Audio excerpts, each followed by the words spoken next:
right, so everyone, thank you for coming. It's awesome to see a lot of, like you said, different faces in the audience, and it's great to see my crew also representing here in the front. So my topic today is, where have all the women gone? And you'll notice that the topic is not, where are all the women, or, how come there's no women? Because the fun fact is that there used to be tons of women in tech. In fact, women actually invented the discipline of programming. So first of all, a little bit about me. My name is Christina Burger, as you said. I'm a senior software engineer at the RIVCO. But recently, it's been hard for us to really decide what we want to be called. Are you a developer? Are you a programmer? Are you a coder, code monkey, senior code monkey? And I actually struggle with finding what is the right term for someone who writes code for a living. So with help of a friend of mine, Cobol, we came up with this idea of the software sorceress, and she made this beautiful design for me. I have some stickers for afterwards. If we have questions, you might take away a sticker for software sorceress. So what's the reason why I say I'm a software sorceress? Well, if you think about it, we have a lot more in common with witches than we do with engineers. Especially when it comes down to centering things in CSS. It's a lot of hand waving. My favorite thing to cast is a string to int. I like to conjure hexadecimals. I can speak Python, so I am a parcel tongue. And like I mentioned, I do practice dark magic, aka front-end development. So I like the term sorceress because it's focused towards a certain gender, and I did put my little sticker, she, her, but you can use it. Any pronoun you choose, you can still be a software sorceress. You can be a code witch. If you're Afrikaans, you can be a hacking haxie. Oh, and fun fact, Cobol based this design on my little kitty. Her name is Siakat. So what are we talking about today? I think if you look around the room right now, you'll see tons of women, and that's great. I think you've probably come to the talk because of the topic. But if you look around in your day-to-day, you might find that you are in the minority.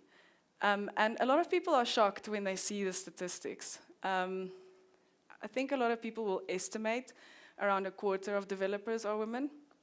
But when you look at things like the Stack Overflow developer survey, or the number of female accounts on GitHub, it's actually less than 10%. And that's kind of shocking. And the other problem is what happens with women going further in their careers when they've been in software for a while. And it turns out that they don't tend to progress as fast as men do. Interesting statistic is that in developing countries, we actually do a little bit better than developed nations in terms of the ratio of women to men. The pay gap still exists in Silicon Valley across all disciplines, not just engineering. Women are paid, or men are paid 60% more than women. And it doesn't seem to be getting better. Women tend to leave tech.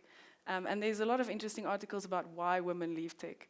And it's not always some commitment to family or work-life balance. We hear that a lot.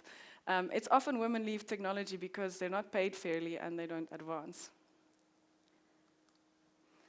So I wanted to talk to you today about a bunch of women that were really instrumental in the beginning stages of programming.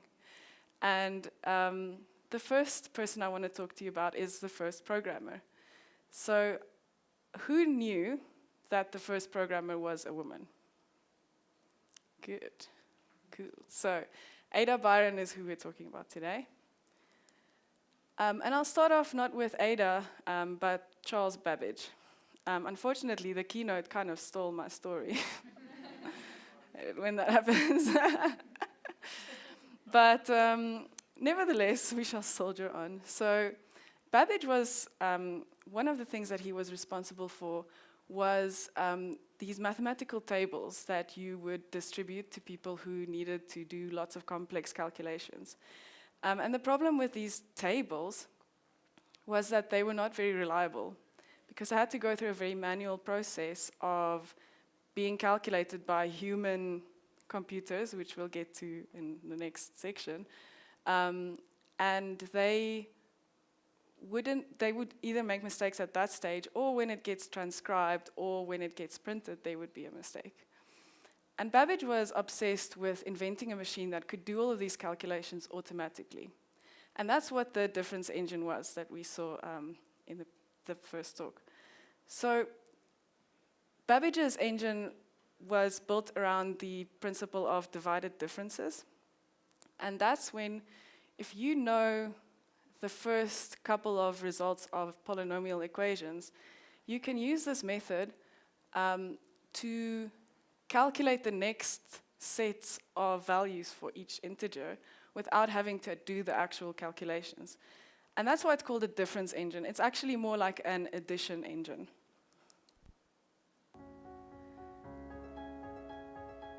So this is the machine in operation. It's hand cranked. It's a mechanical computer. You have to crank it very sort of slowly and methodically to make sure that all the gears work together properly. My favorite part of this machine is where the gears are turning and you can see this sort of double helix coming through. And that's really beautiful, but it also serves a very important job. And that job is to do carries. So if you're adding two values and the value was more than 10, you have to have an arm coming around to gather the carries, and then a second set of instructions will be done after that. So here you can see the gears clicking into each other and doing the calculation.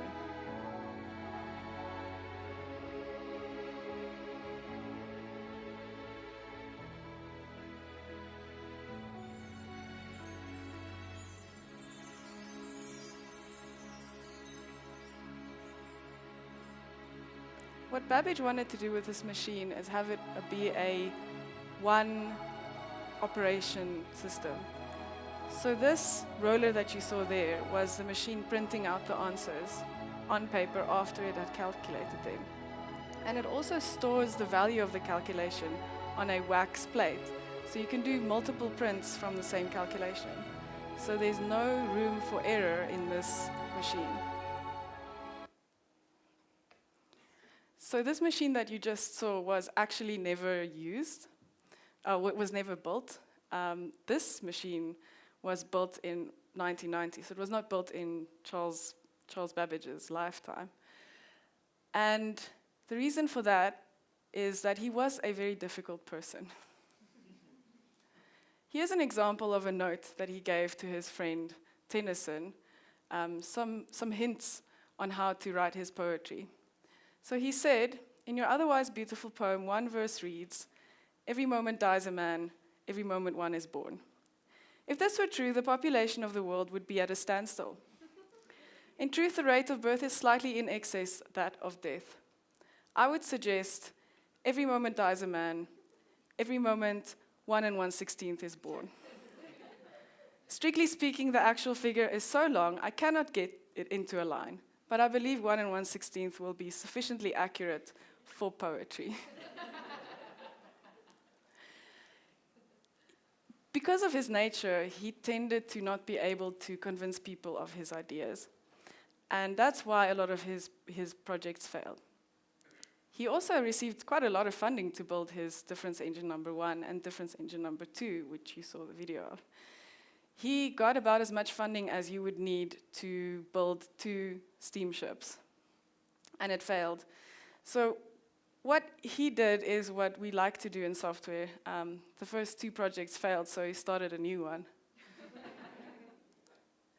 There was one person that understood Babbage, and that really Babbage could get along with, and that's Ada Byron.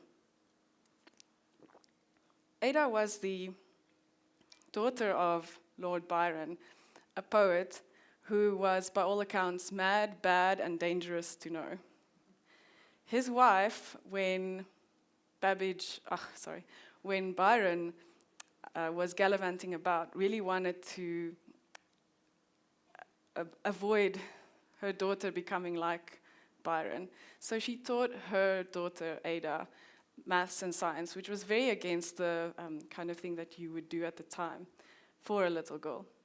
And Ada really got along with Babbage, and she understood his weird notations and things like that. Babbage said about Ada, "Forget this world and all its troubles, and if possible, its multitudinous charlatans. Everything in short, but the enchantress of number." The Victorians liked words. So this is the second or third project that Babbage wanted to start. He went to Italy and he did a talk about his new invention, the Analytical Engine. And if you look at this cartoon, you'll see that there's a lot of things that are very familiar to people today of a normal computer. I'm going to use a laser pointer. It's very fancy. Okay, I'm not going to use a laser pointer. That doesn't work. Anyway, so you can see there's a CPU, central processing unit, or the mill. There's a storage area at the back. There's variables that can be fed in. There's lots of cats. It's very important. So he went to Italy, did this talk, and someone took down notes and produced a paper on it. And then Ada was asked to translate his notes into English, because the notes were in French. And she did that, but what she also did was add her own inputs into this, these notes. So Ada ended up talking more and writing more about the Analytical Engine than the original publisher of the article. And this is why we call her the first computer programmer, because she wrote the first computer program. This is an algorithm to calculate Bernoulli's numbers with the Analytical Engine. But we remember Ada for much more, because she saw potential for this machine, going beyond just calculating some numbers. The Analytical Engine could do a lot more than the difference engine. It could do multiplication, division, all of that. But she thought to herself, you could actually make music with these machines. I'm not going to read that. It's very Victorian.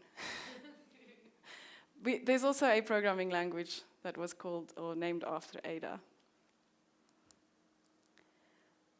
So this all happened before the computer age.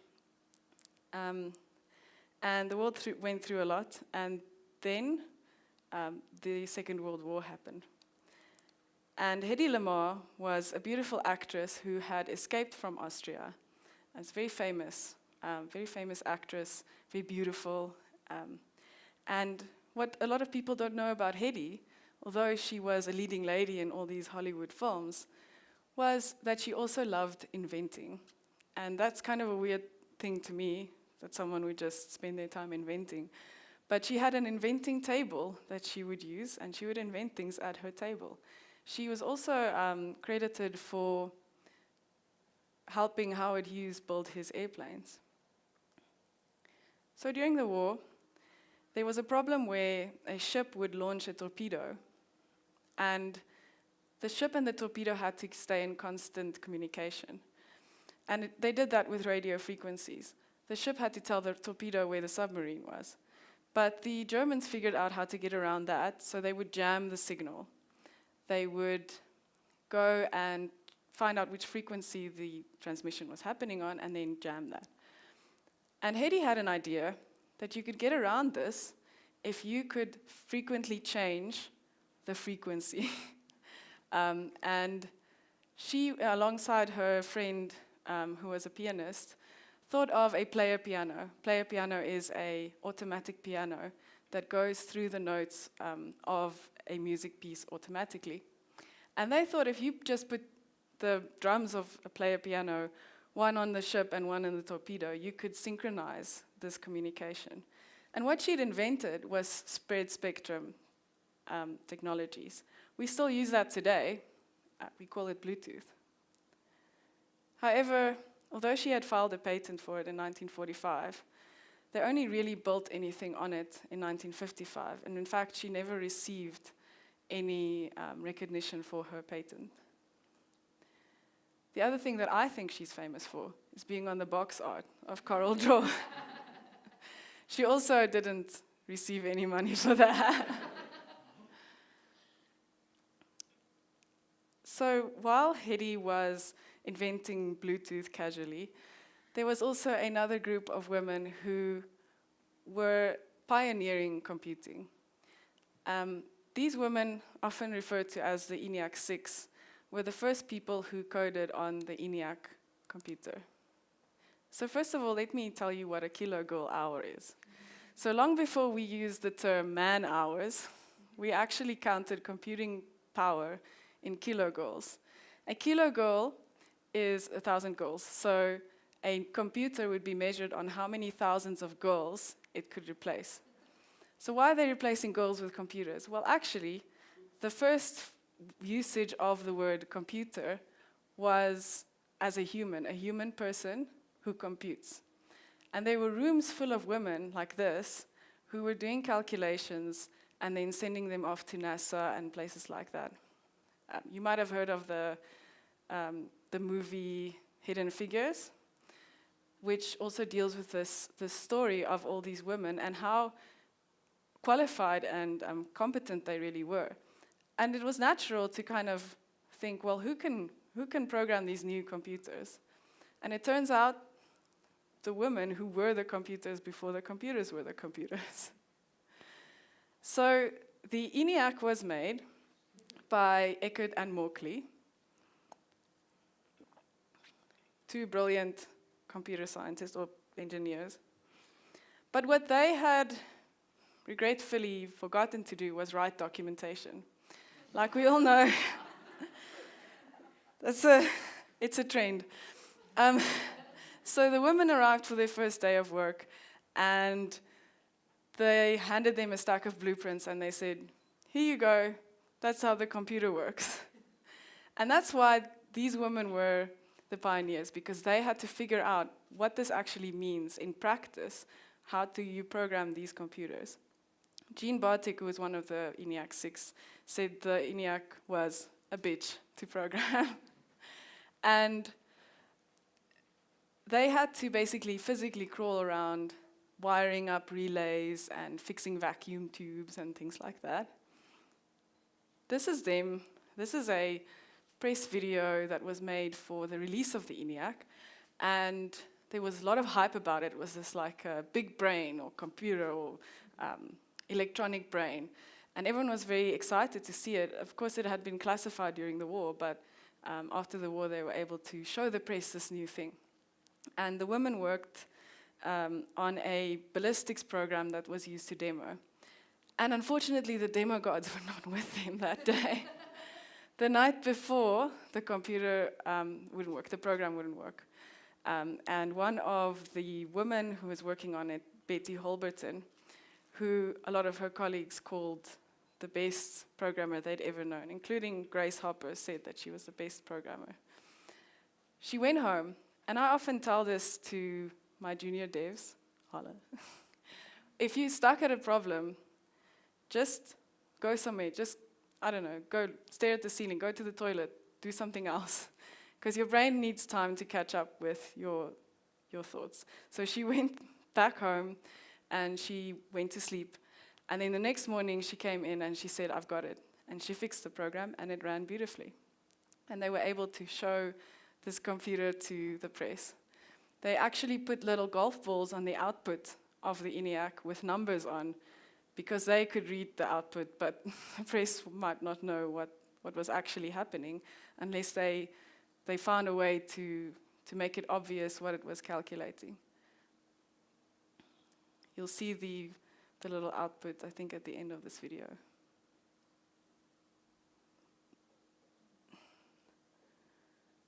Yeah, so these are the golf balls showing. So it was great, and they showed this program, and they had spent 2 weeks really hard at work on this. So the press had a field day. They wrote it up. They made it sound much more amazing than it was. But they didn't mention the women. They thought that the women were there as models, you know. So the women were only recognized in the 90s. They were all inducted into the Internet Hall of Fame. They actually invented a lot of the things that we now take for granted. Jean Bartik made the world's first stored program. Kay Morkley, who married Morkley of Eckert and Morkley, invented the invented the subroutine. And Betty Holverton created a generated program that generates another program. And she also invented breakpoints. But breakpoints to her meant physically, okay, run the computer, pull out the cord. It's there.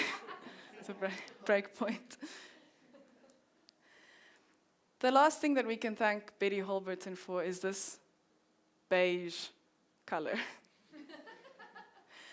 After working on the ENIAC, which is a hulking black machine, she couldn't really cope with having more black computers in her life. So when the UNIVAC and the BINAC were created by the Eckert and Morkley Computer Corporation, she insisted that they change the color to something a bit more pleasing, you know, something that would fit into a mid-century modern house.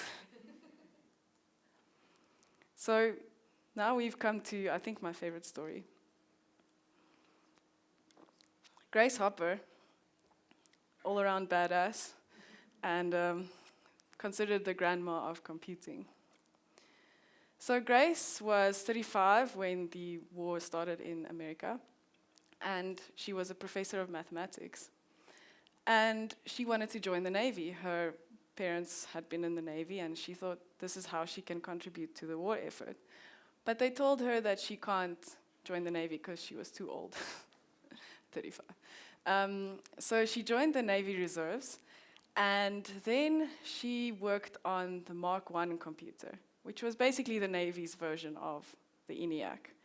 The Mark I was used in a lot of calculations needed for the atomic bomb. And John Van Neumann actually used the Mark I with the help of Grace.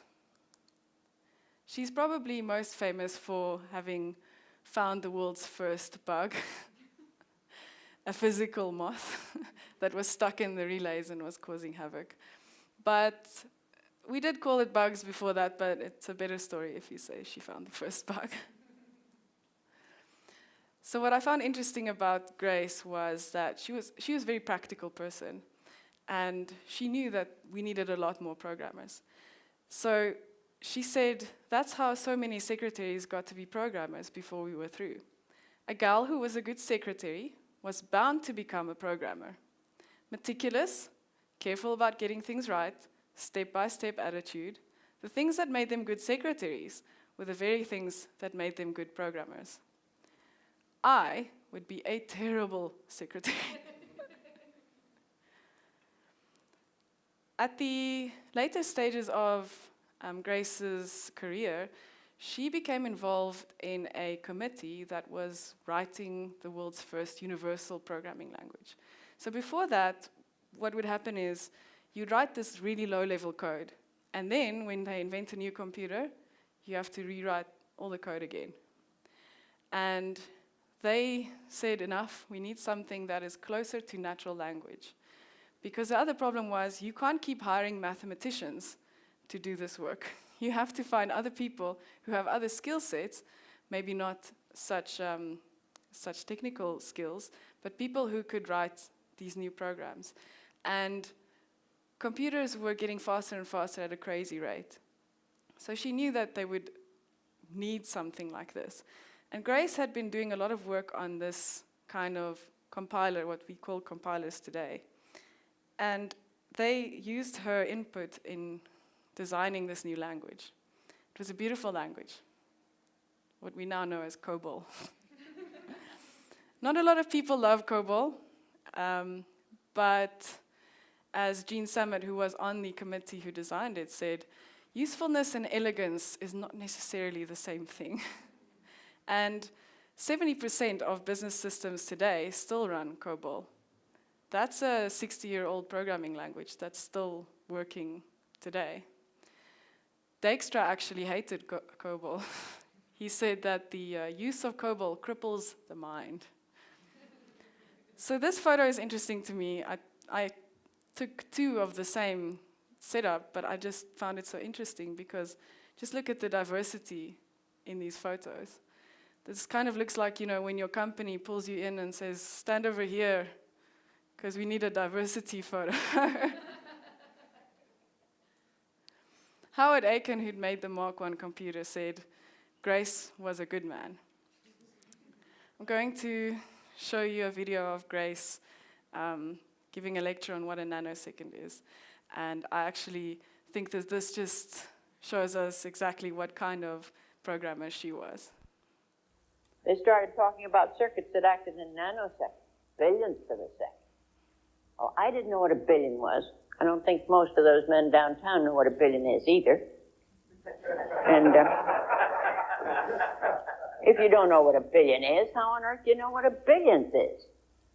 I fussed and fumed.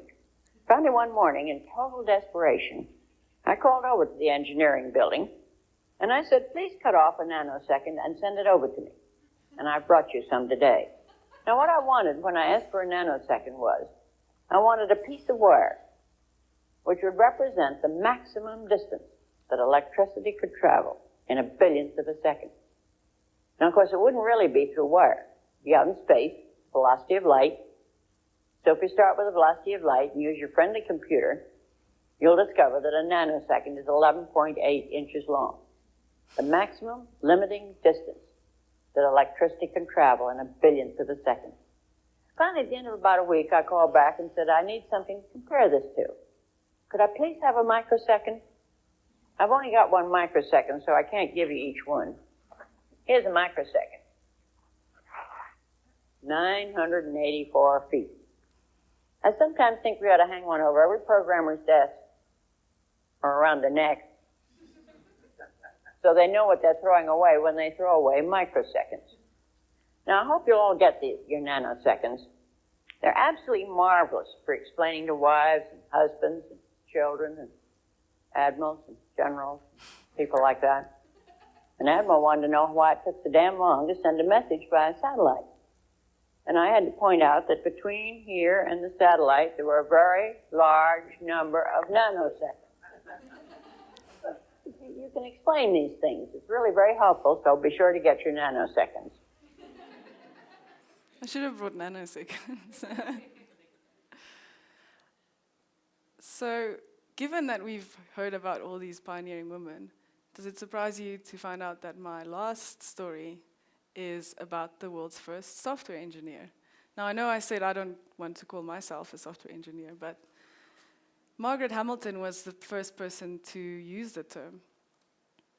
She had graduated with a bachelor's in mathematics, and her husband was going to go to law school at Harvard. So the traditional thing to do was, if your husband was going to study law at Harvard, you could take a position at Harvard as a lady who poured tea to supplement his income. So Margaret said to her husband, I don't think I'm going to do that. But I have heard about this new thing called programming, and I'm going to go try it. So she went to MIT, and she started programming on these weather prediction systems. She very quickly found out that there's this new Apollo program that they were starting. And she wanted to go and be involved in that. She was planning on going to graduate school, but she thought to herself, maybe she should try this Apollo thing first. I mean, they're sending people to the moon. So she worked at NASA, and her first assignment was to write a program that wouldn't be used. A classic junior developer job. Like, just write some code, sit in the corner, and then, we'll deal with you later.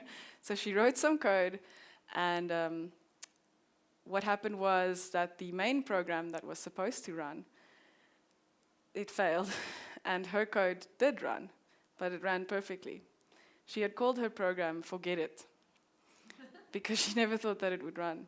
But after her code ran successfully, she started to get a little bit more clout, and she started calling herself a software engineer. This was because she was surrounded by hardware engineers, and she wanted to give herself and her team a little bit more oomph, because they just thought, oh, those are the coders, So she wanted to give a little bit more legitimacy to the practice of programming. So one night, Margaret was working late, and her daughter Lauren was playing around the office, and she accidentally pressed a button. And this button was not meant to be pressed when you were busy with a flight. It was only meant to be pressed at a certain time, during pre-launch. And she thought to herself, wow, if my daughter can accidentally press this button and crash the system, what if an astronaut presses this button at the wrong time and crashes the system? So she went to NASA and she said, can we put in some extra checks to make sure that this doesn't happen? And NASA was like, no, you know what? The astronauts are very highly trained. They would never, ever do that. So guess what happened? During the Apollo 8 flight, they pressed the wrong button, that same button that's only meant to be pressed in pre-launch, and the system crashed, and they lost a whole bunch of their data. And this is pretty scary stuff. I mean, you're in space. But they did manage to send new data through from Houston. Margaret's team had to fix it. It took them 9 hours to send through new data. So after this happened, Margaret thought to herself, wow, we really need to work on the quality of software. We really need to make sure that this stuff is solid. She used to talk about how her software was man-rated. Okay, so it's 2019, so we would say person-rated. But in her opinion, she had to make sure that the code that she was writing couldn't result in a man's death or a person's death. So she became obsessed with quality, and not just code quality, but also thinking about everything that can happen in a system. And she came up with this idea of a priority display. So when something is happening in the system, and there's a difference of priorities, the astronauts would get an alarm to say, what do you want to do? Which task do you want to complete?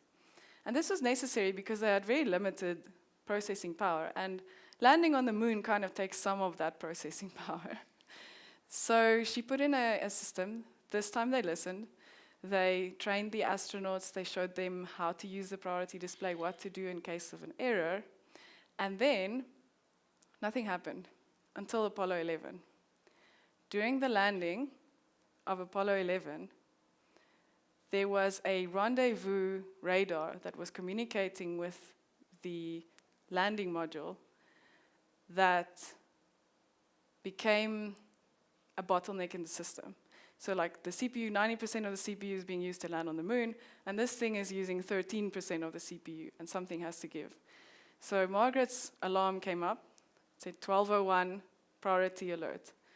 And the astronauts in Houston had to make a decision if they want to still land. If she hadn't had a priority display, there would have just been an error in the system, and they would have had to abort the mission. I'm going to show you a clip of the landing in Houston. Apollo actually published a whole bunch of tapes of the moon landing for free. You can go and listen to them. Some people use them to fall asleep. Okay, all flight controllers, go for landing. Retro. Go. Fido. Go. Guidance. Go. Control. Go. Telcom. Go. GNC. Go. Ecom. Go. Surgeon. Go. Capcom, we're go for landing. Eagle, Houston, you're go for landing, over. Roger, understand. Go for landing. 3,000 feet. Copy. Alarm. 1201. 1201. Roger, 1201. 1201 alarm. Same type, we're go, flight. Okay, we're go. We're go. Same type, we're go. Flight Fido right on. Real good. 2,000 Roger. feet. 2,000 feet. Into the ag, 47 degrees. Roger. 47 How's our degrees. margin looking, Bob? It looks okay. We're Okay. about 4.5. So did you hear that? They said 12:01, same type, it's a go, right? So they knew that the 1201 they'd seen before, they could go and land on the moon. So if it wasn't for Margaret's program, then we wouldn't have landed on the moon with Apollo 11. Margaret is still alive today. She does lots of wonderful talks. You can go and look her up on YouTube. And she founded her own company, Hamilton Technologies. And my favorite thing about her is that there's a Lego figure. And yes, I have one. So these are lovely stories, but what about now? What are we doing today? What is happening? What's the trend? And actually, when did it start changing? When did computing become a mainly male profession? So during the 80s, when women were moving into the workforce and wearing power suits with shoulder pads, they were kind of untrained with other things like law, medicine, accounting, things like that. And then in the 80s, it just took a sudden dive. And there's many theories about that. One theory is that during the 80s, there was an explosion of personal computers. And becoming a programmer became a less well-paid profession. There was need for a lot of them. And young men tended to be more willing to go and work for less money and work really long hours. A lot of women at the time had other options. If you had the right degrees, you could go and do something else. Another theory is that the marketing of personal computers was very focused on men. And the young girls just stopped being interested in computers. It wasn't shown to them to be something that they want to do. I'll show you an example of one of these adverts. This morning, Brian Scott made a career decision. He decided to be an astronaut.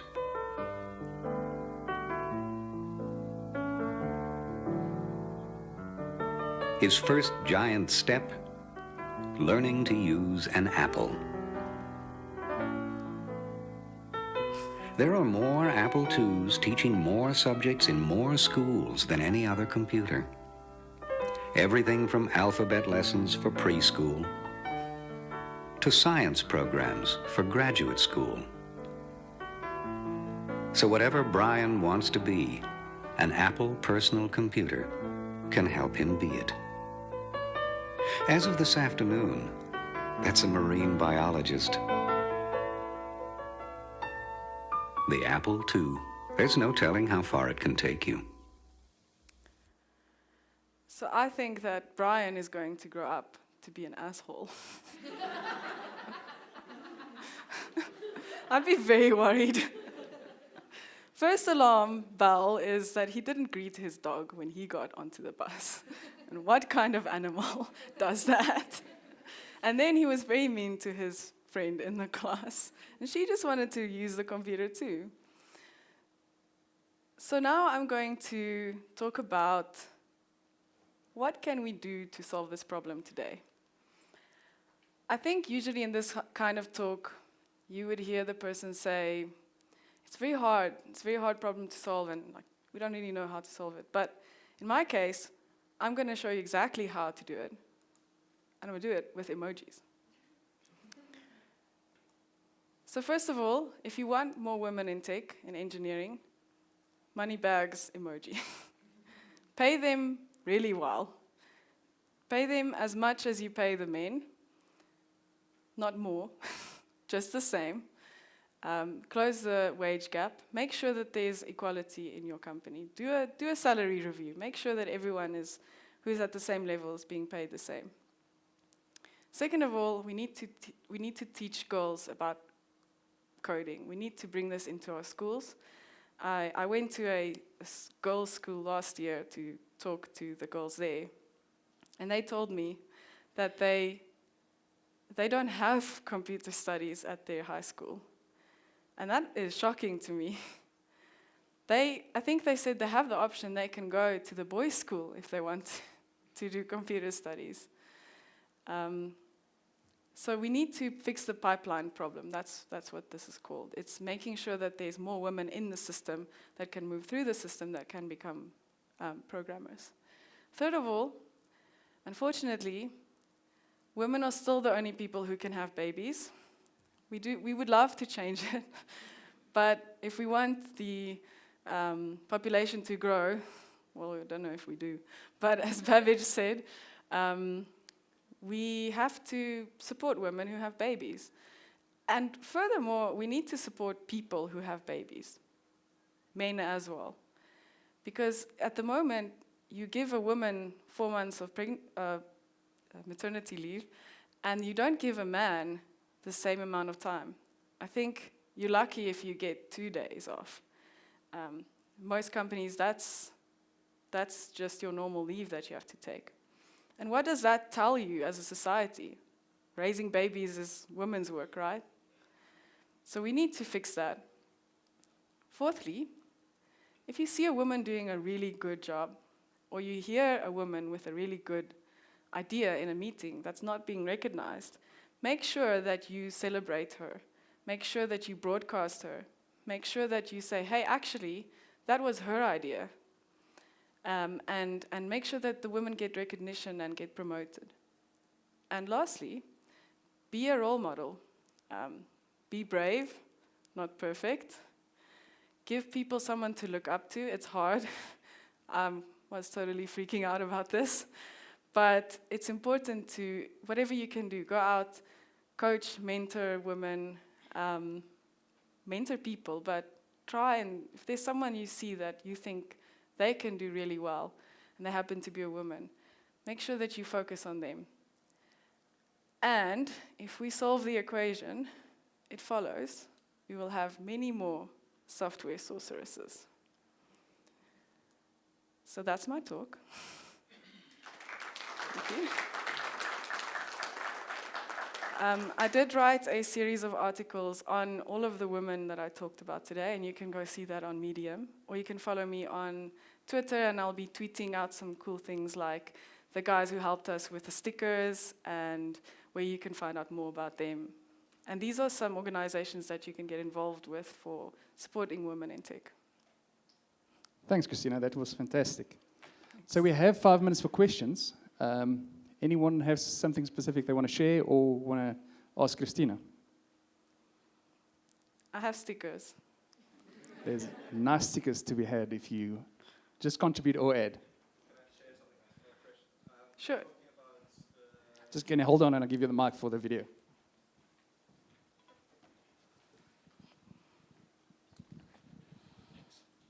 So I just want to share something. You were saying about how you went to a girls' school and there was no computer studies whatsoever. My 5-year-old girl has just started school, and I'm happy to report she's in an all-girls school and they do computer studies and programming in Standard 1. So perhaps it is changing somewhere at least. Yes. I think the government is doing some robotics stuff. Yeah. Which is interesting because it's cool, it's exciting to do robotics, but a lot of people would say it's more important to teach the basics first. But yeah, it's great to see that they are just want to moving let you know that there's a beacon of hope. Yes. Cool, great talk, Christina. Thank you. Just a comment more than anything. I find with a lot of these things, lots of people sit in the audience and go, yeah, this is really bad, and then everybody goes back to their day jobs, right? The only way these things change is when people get involved. So I think by you going to schools and teaching, by people getting involved at the universities, so I guess it's a call, is that if we want this to change, and I think we all do, that people need to actually just give up a bit of their time, and I firmly believe in your point on education. I think this thing starts at grassroots level. I think the more we can teach people to be curious about programming, the more people will enter into the industry. So I think the more people get involved, the better. Yeah. Thank you.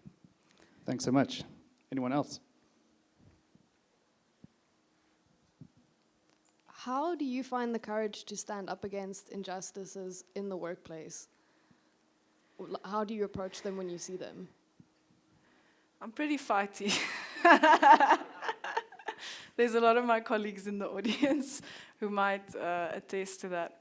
I think it's important to see it as it's your duty, like it's your job to stand up for people who can't stand up for themselves. I get particularly angry when I see someone who might not be able to defend themselves, and then they get the short end of the stick.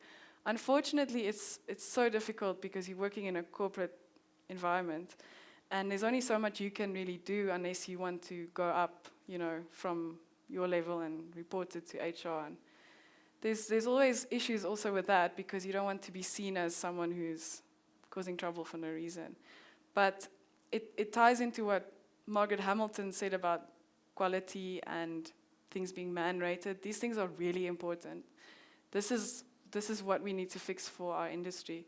That robot video that you showed in the keynote is so scary. Like Coral said, it's more like a snake dog. This thing is creepy, and I can't help but think if we had more representation across computer science, that we would make sure that diversity is built in from the beginning. So it's hard, but important. Thank you. Yeah, I think from my side, I hire a lot of developers, and I think what you're talking about is quite true to me. That's why I'm in this talk, is that you find that out of 20 people I interview, chances are there's one woman there. So the shortage is quite clear. Yeah. I mean, my department hires the most women, and that's about 10 of them out of 60 people. Really? And what I find is that women are very tame with their ideas in the workplace.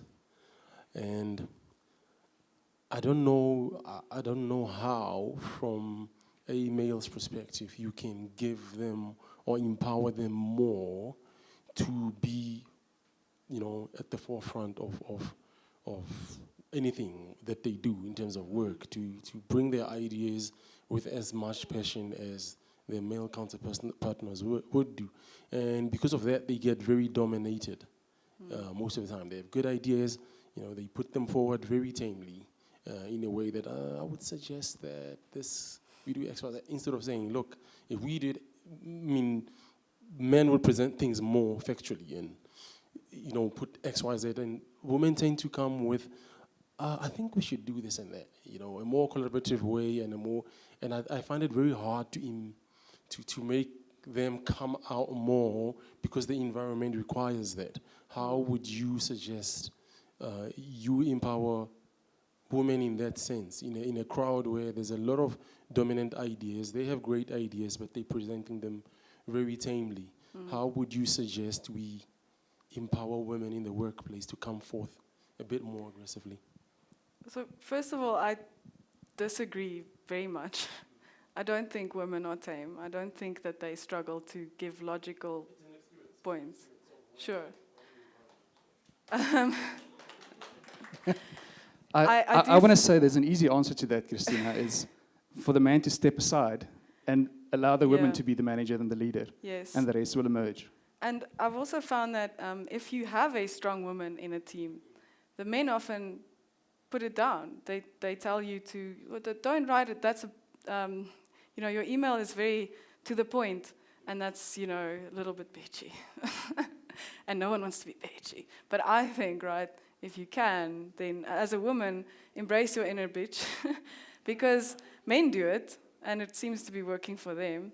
And like you said, if you see that happening, if you see someone not being recognized as a woman, because maybe they are a little bit more soft-spoken, then say, everyone, be quiet, listen to her opinion.